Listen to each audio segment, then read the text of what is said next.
While everybody gathers around, let's open our songbooks to 253.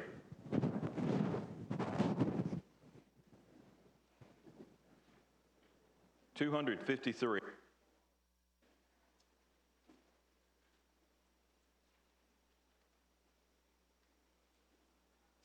First and last verses.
So grateful for all that you've done for us.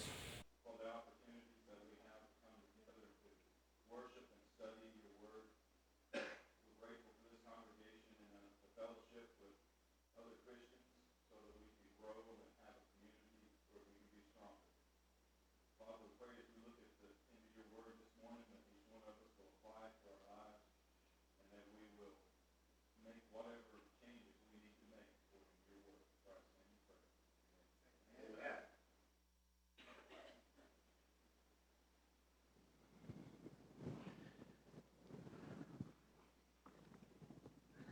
On the opportunities that I've had to fill in for Brother Tony, been studying a passage from Luke, starting about 11 or 12, going through about 17. And it's a section that I came across many years ago that I found very useful to me in my life. And what I would like to do, and my goal for today, is to finish that section and wrap it up. This section has, and if we just do a quick review, kind of like a court case, Jesus has leveled charges against those people that are around him.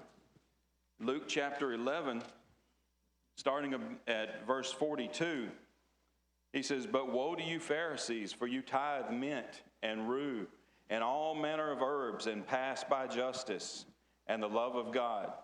Those you ought to have done without leaving the others undone. Woe to you Pharisees, for you love the best seats in the synagogues and greetings in the marketplace. Woe to you scribes and Pharisees, hypocrites, for you are like graves which are not seen, and men who walk over them are not aware of them." And if we keep going and we read through verse 46, 47, and then he switches from the Pharisees, he switches to the lawyers, and he gives them what we might call a real hard time about the lives that they've been living and the way that they have treated other people. And he even has the opportunity to present some proof that they're not treating other people the way they should. In Luke chapter 13, and starting in verse 10, we have a woman. Jesus is teaching in the synagogue on the Sabbath. A woman is there with a spirit of infirmity. She's bent over. And Jesus heals this woman. And we would think, this is great. The ruler of the synagogue didn't see it that way. He was upset because of the breach of the law of the Sabbath. He was more concerned with that. And he goes on to suggest to them, or to reason with them, concerning the consequences of this action. Luke 13, the first 5 verses, he explains in very clear terms, you're headed for death. As they start trying to reason with him about some who had died because Pilate had mingled their blood with the sacrifice, the Galileans. He says, Jesus answered and said to them, do you suppose these Galileans were worse sinners than all other Galileans because they suffered such things? I tell you, no, but unless you repent, you will all likewise perish. He goes on to talk about the 18 people that the Tower of Siloam fell and killed them. He says, do you think they were worse sinners? No. The consequence of what you're doing is death. And in this same passage, he shows them the way out of the life that they're in, and that's through repentance.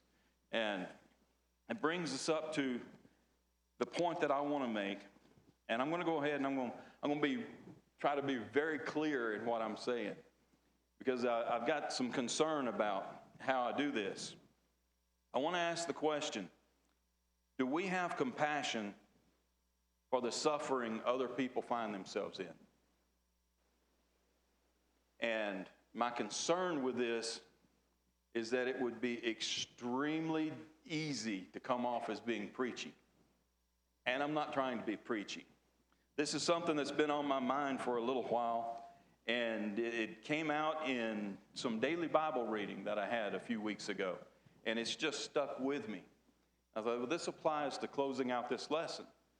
So I'm going to offer you what I often tell people when I feel like I might be on the verge of being too preachy.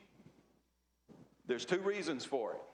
One, doing it without being preachy could be beyond my skill set, and that's very possible. And the other is, just like any time when any of us find that we feel like we're being preached on, it might be a clue that there's something in our life that we need to look at. So one of those 2 may be the case. And when I say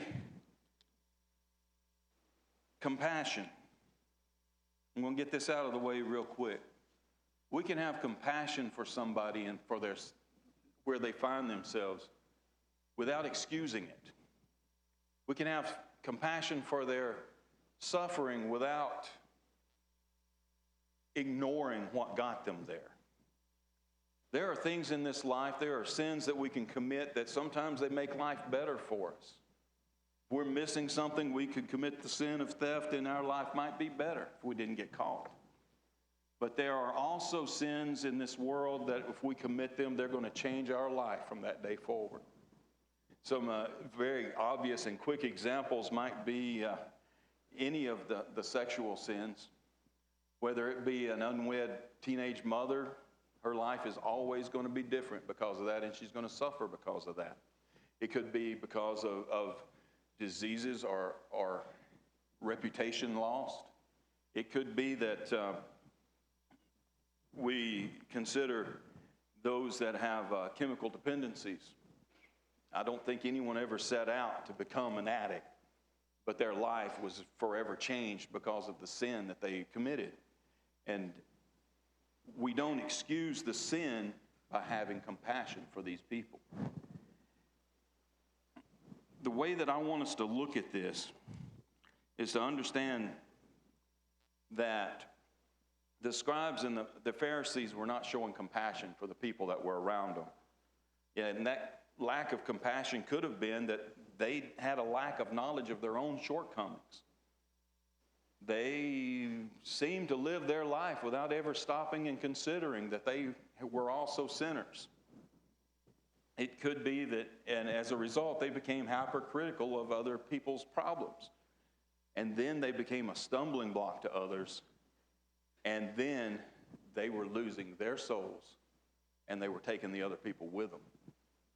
So I think it's important that we stop and we consider, do we have compassion for the suffering of the people that are around us? Especially those suffering that we're trying to reach. The way I'd like to approach the lessons, I want to look at some comparisons. Go back to the Old Testament. And the first one of my, an account I really enjoy reading, let's go to Jonah. And consider just kind of a quick outline of Jonah. hit the highlights, so to speak, of what's happening. Do we remember what Jonah was charged to do? Go and preach to Nineveh. Chapter 1 says, Arise, verse 2, go to Nineveh, that great city, and cry out against it, for their wickedness has come up before me. Verse 3, I have the New King James. I haven't looked it up at any of the others, but it says, but Jonah. What do we remember about Jonah and his attitude toward the people of Nineveh? He didn't care about them. He wasn't really that interested in them repenting, was he? It says, but Jonah arose to flee to Tarshish from the presence of the Lord. He was given a job to do. He went the other way. I can appreciate that. I've been accused of that several times. Most by my dad. But I can understand what he's doing. If we skip ahead to chapter 3. Now we know that, very quickly, what happens to Jonah when he tries to run. He goes to the other extent of where he could get to there in Tarshish, and says, and there God prepared a great fish. There's a storm on the sea. Jonah knows what's causing all of this. They said, well, you're going to have to throw me overboard. They throw him overboard. He's swallowed. He prays to God. And God hears his repentance, his prayer. He's thrown up on dry land. Chapter 3, verse 2, God says, arise, go to Nineveh, that great city, and preach to it the message that I tell you. Verse 3, and remember in chapter 1 it says, but Jonah. Chapter 3 he says, so Jonah arose and went to Nineveh, according to the word of the Lord. Now Nineveh was an exceedingly great city, a 3-day journey in extent.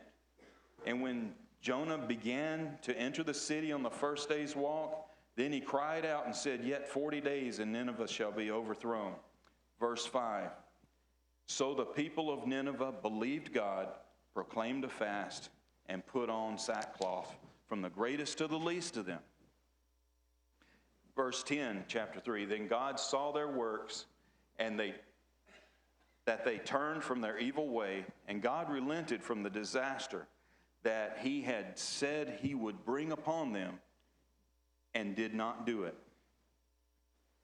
Chapter 4, we start to see now, while we would think, looking back and reading the scripture, that this would be a good thing, it says in verse 1, but it displeased Jonah exceedingly, and he became angry. So he prayed to the Lord and said, Lord, was not this what I said when I was still in the country? Therefore I fled previously to Tarshish, for I know that you are gracious and merciful, slow to anger and abundant in the loving kindness, one who relents from doing harm. Therefore now, O Lord, please take my life from me, for it is better for me to die than to live.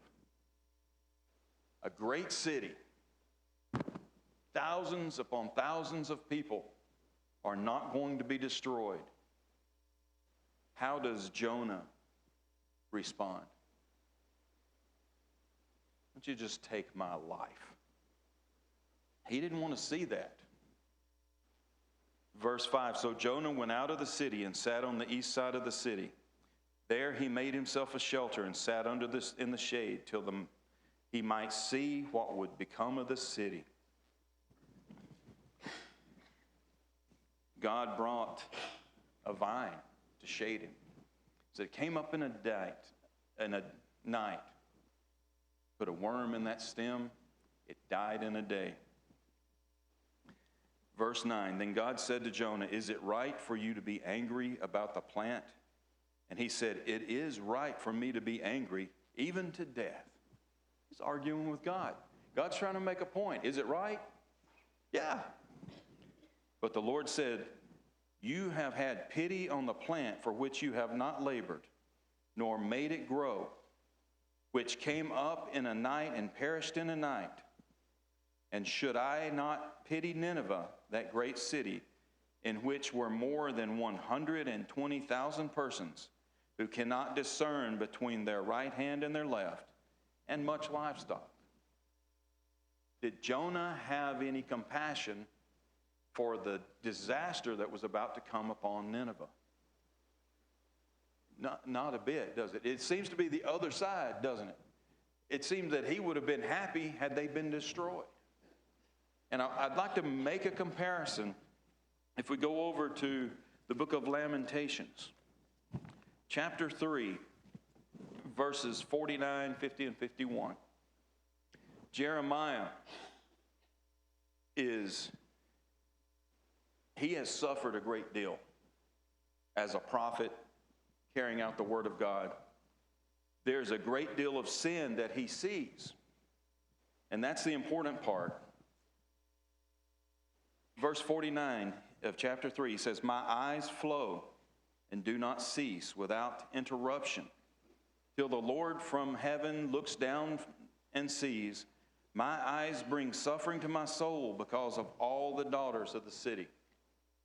We have accounts here of the suffering of Jeremiah. We have the accounts of the suffering of the people. We have the sin, or the heading that my Bible uses, the degradation of Zion, their sin. And Jeremiah says, "My eyes flow and do not cease without interruption." There's a big difference between Jeremiah and Jonah, isn't there? When he saw the suffering, it says that he cried. Another one that I'd like for us to consider, and this is one that Brother Tony has brought up in our lessons. 2 Samuel chapter 18, the relationship between Absalom and David, his father and son. And this is the passage that I call it my daily Bible reading. What it is, actually, it's me riding to work, and I have it playing on YouTube because I have all that time in the morning. And honestly, my days are better when I listen to the Bible instead of listening to the news. So that's what I do. That's how I get my daily Bible reading in. And this is the part that caught my attention, was this part where David receives the news that Absalom is dead. You remember the accounts just very briefly so we know the relationship here. Amnon had taken advantage of and raped his sister, Tamar. Absalom murdered Amnon for revenge. He was banished, but then because of the efforts of his cousin Joab, he was restored. But then after that, he led a revolt against his father, and he had some success. He proclaimed himself as king. And it comes a time when we might say in our language today, it comes to a head. You have the army of David and the army of Absalom. David's army wins. Absalom's hair is caught in an oak tree, and Absalom's life is taken. He's killed by Joab. Starting in chapter 18 and verse 33, we have the news is coming now to David. Then the king was deeply moved and went up to the chamber over the gate and wept. And as he went, he said thus, "O my son Absalom, my son Absalom, if only I had died in your place, O Absalom, my son, my son."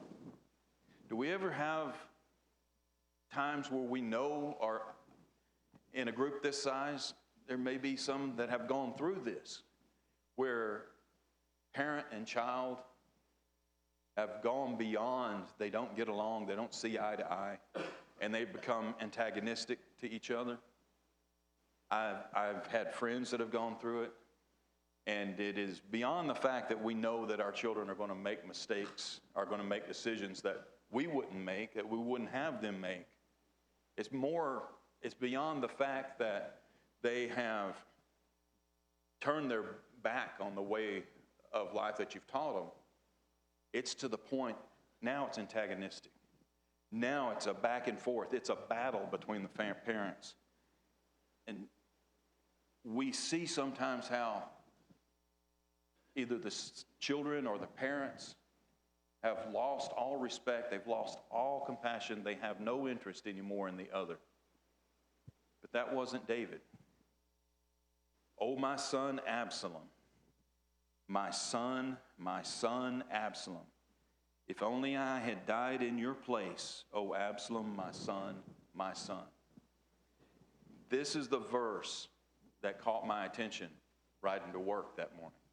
I'll be honest, I'm driving. My mind wanders. I don't always hear everything that's being given back to me, but luckily, since I go to work so many days out of the week, I get chances to go over it and over it and over it. That caught my attention. Knowing the contention between them, knowing the war, the battles, the deaths that had taken place, and hearing David weep. If we skip ahead just a little bit, we have verse 4. But the king covered his face, and the king cried. This is chapter 19. Cried out with a loud voice, O my son Absalom, O Absalom, my son, my son.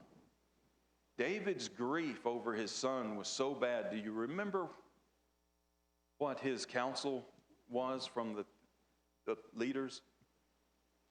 Do you remember what they said? You're making it seem like you would be happy if he were alive and we were all dead. That's harsh, isn't it? That's harsh. A man is grieving his son. 7 times, David in this passage refers to him as my son. Well, Joab was highly critical of David here in chapter 19, and I've heard others, classes and sermons critical of David, and maybe he was doing what Joab accused him of, but on the other hand, I think, what if that was my son? Right, And exactly. he had done some terrible things. Absalom certainly did, but that still is not going to keep me from grieving over him. Yeah. And had it been Joab in David's place, we would hope Joab would be grieving. We don't know because that didn't happen. But yeah, and his grief is so severe that the people were offended by his grief. Now, skipping ahead to Luke chapter 13 again, just to bring this in and very, very quickly, Luke chapter 13, the woman that was healed, she wasn't able to stand up.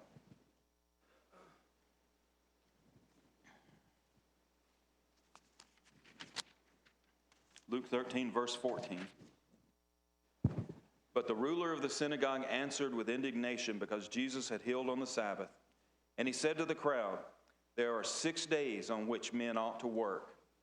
Therefore come and be healed on them and not on the Sabbath.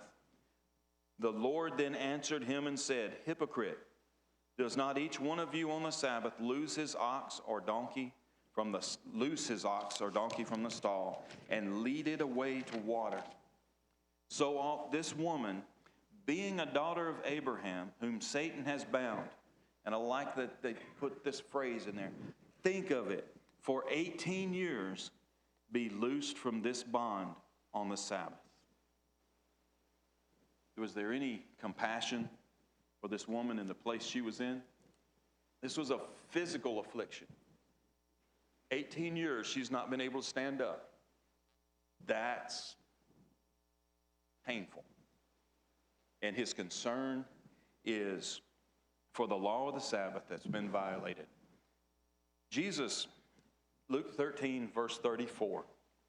Let's get another view of this. Here he has healed the woman on the Sabbath. He's defended the action. Jesus knows what's coming to him. After this section, he's going to be in Jerusalem, and what's going to happen? He's going to be arrested. He's going to be tried. He's going to die on the cross. He's going to be raised again. He is going to ascend to heaven. We'll have 50 days. Well, the day of Pentecost, the church will start. Time is going to pass. Around AD 70, what's going to happen? The key event in Bible history, the temple is destroyed. The Romans have had enough. They're coming in. They're wiping the whole place out. And the Romans, they had a way of making siege, I guess you might say, easier. They're going to surround the city. They're going to starve them out. And when they no longer have any ability to fight, that's when the army goes in. And it's a terrible thing. And Jesus knew all of this. Not only that, he knew the sins of Israel, he knew the sins of Jerusalem. And in verse 34, "O Jerusalem, Jerusalem, the one who kills the prophets and stones those who are sent to her. How often I wanted to gather your children together as a hen gathers her brood under her wings, but you were not willing.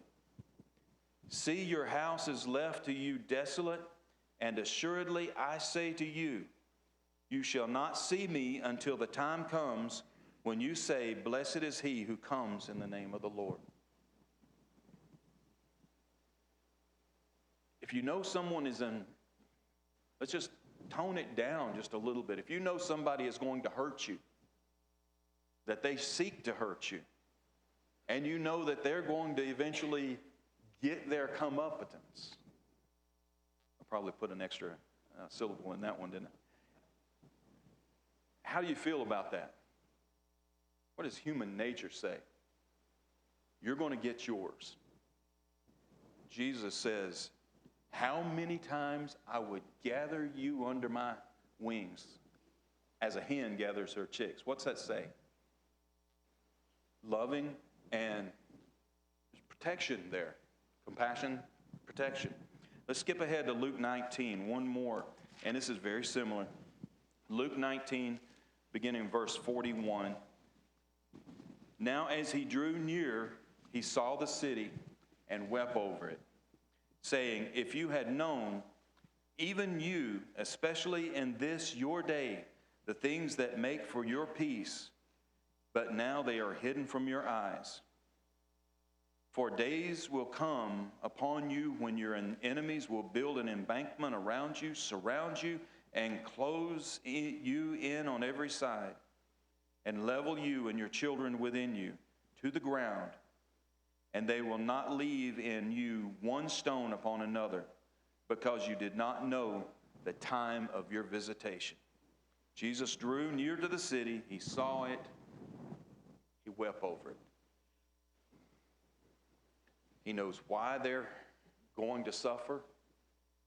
He knows what they're going to do to him. And he weeps. There's compassion there for the people and the suffering they're going to have. One of the ways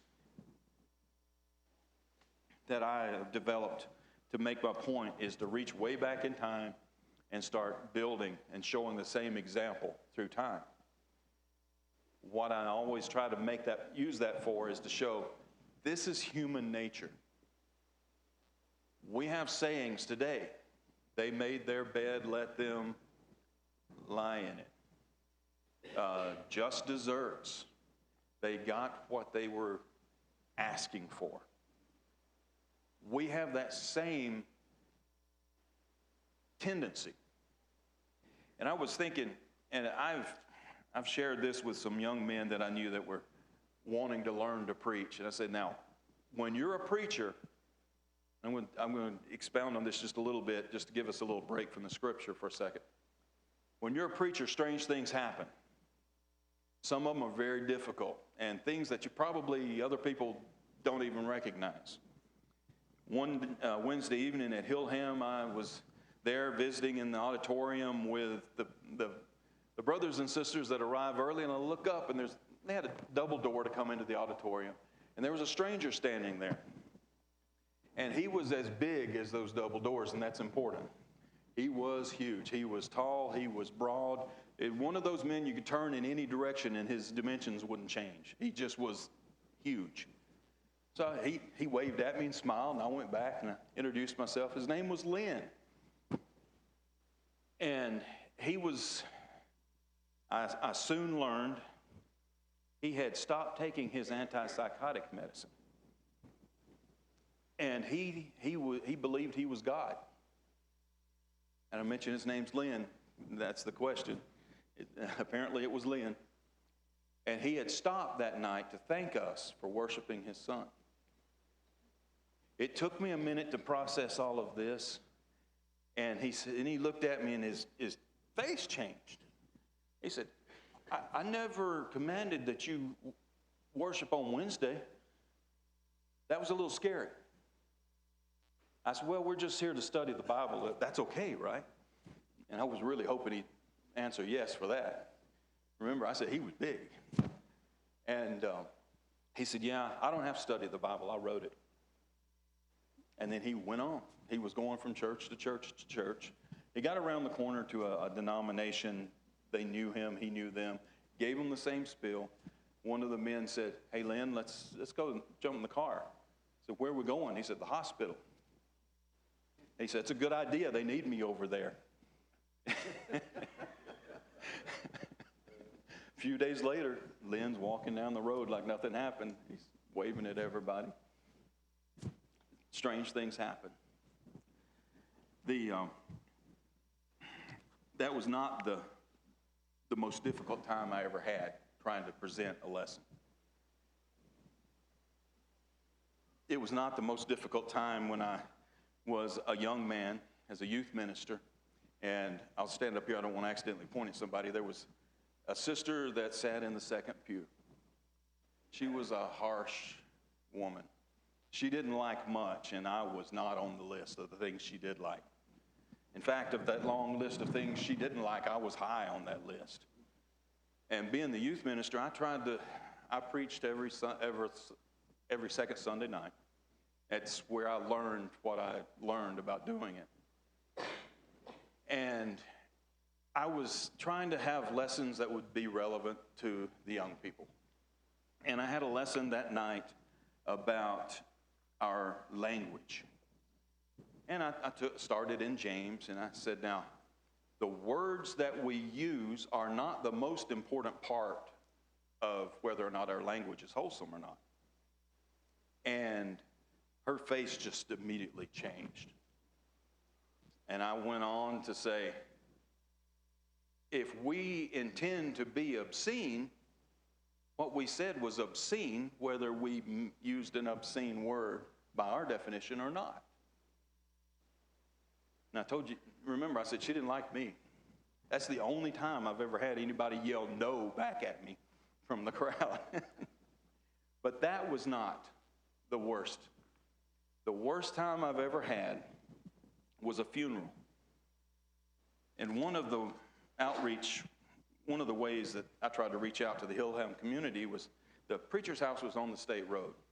So when it would snow or the weather was bad, the next day I normally could get out and travel. So I would call all the older members of the congregation. I would call the widows especially, see if they needed anything. They never did.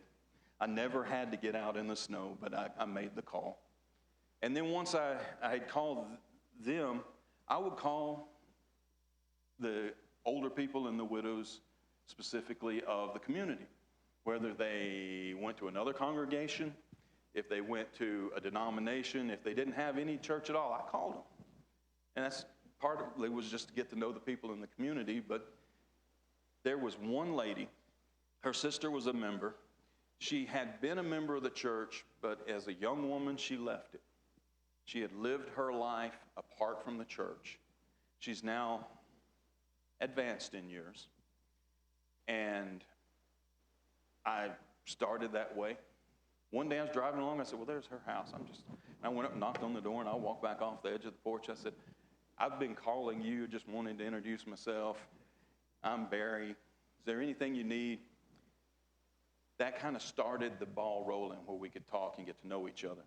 And with the work of her sister and with what little bit I did, one night the phone rings, and it's her sister, and she said, Christine wants you to come over here.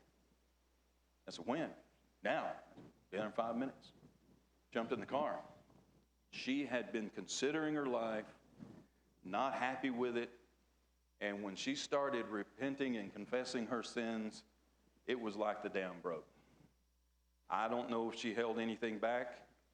I don't know for the things she did confess. I don't think there was any reason to hold anything back. We had prayer. She was restored to the church. She started coming to church again. But as happens so often with people of advanced age, over a little short amount of time, her health turned quickly and turned severely. She went from sitting in church with a smile on her face to didn't know people who were around her in about a month. About another month, she died. I was asked to speak at her funeral. One of the problems that she had had in her life is she had had a dependence on prescription pain medicine. And it was the early days of that terrible dependence where we didn't have that much knowledge about it. We didn't know how far it was spreading. We didn't know how fast it was spreading.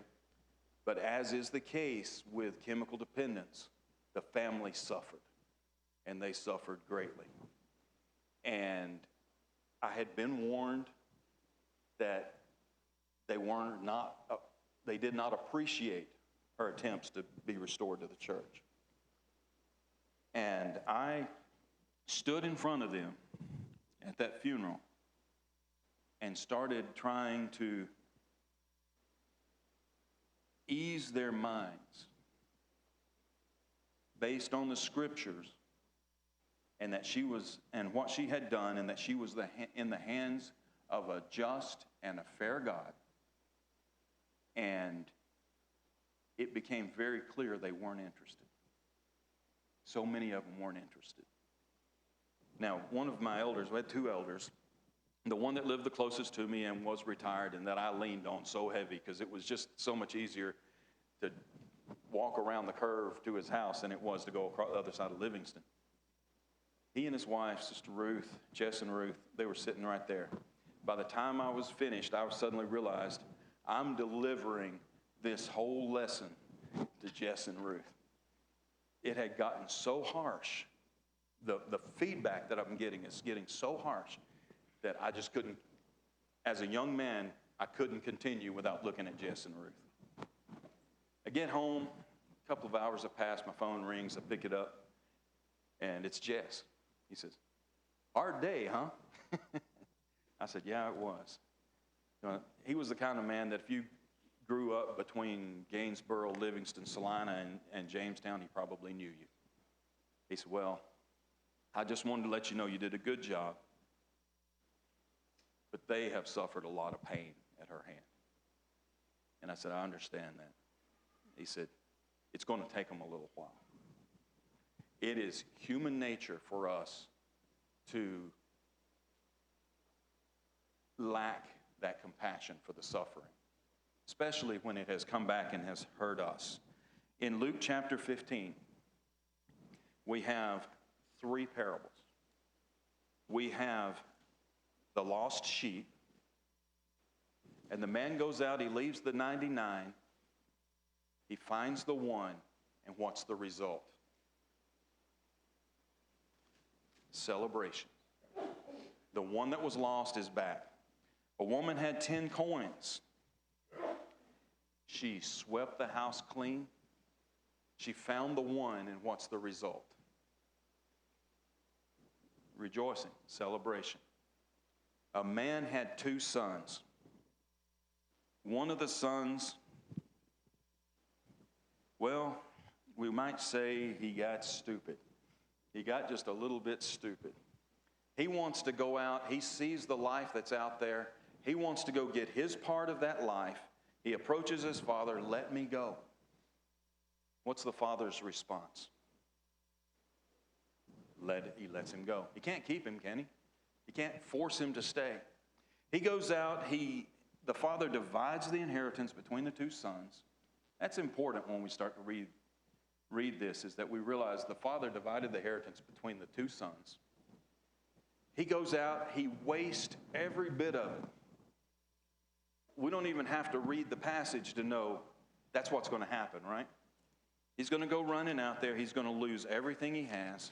He's living a horrible life. He has gotten a job. He's slopping hogs. He doesn't have the food to eat. He comes to himself. He says, I'm going back to my father. It says, verse 17 of chapter 15. But when he came to himself, he said, how many of my father's hired servants have bread enough to spare, and I perish with hunger?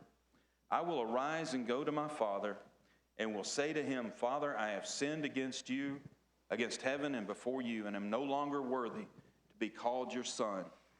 Make me one of your hired servants. The father sees him coming afar off. Now, how does the father respond? He runs to him. He hugs him. He repents to his father. He confesses his sin. His father restores him as a son. Verse 20. But when he was still a great way off, I'm starting the second line, his father saw him and had compassion and ran and fell on his neck and kissed him. You imagine the scene of him leaving? You can almost imagine a sports car taking off, a brand new sports car, nice clothes, just taking off. I'm moving it into today's time. And when he comes back, he's walking, barely covered with the rags that he could find. It says his father had compassion on him. They have a celebration. Connects it to the first two. The lost son, and they celebrate.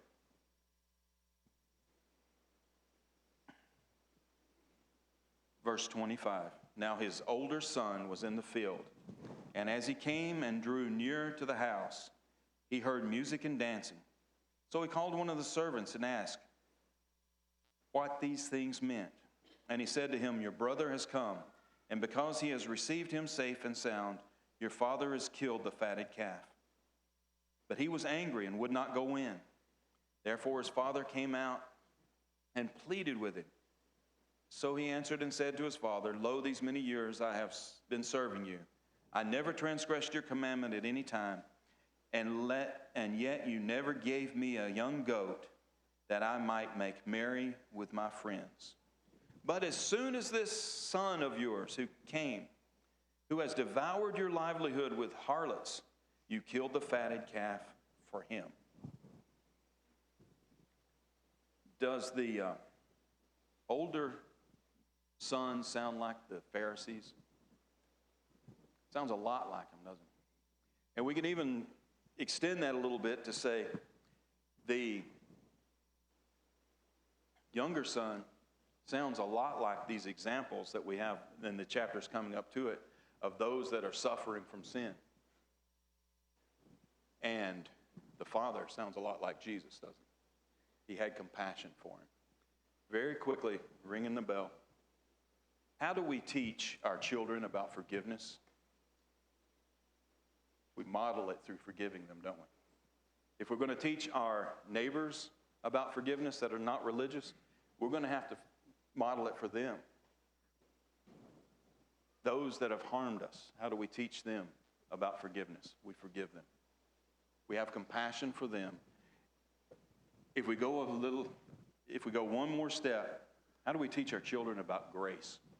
Grace can be a real hard topic to wrap our minds around.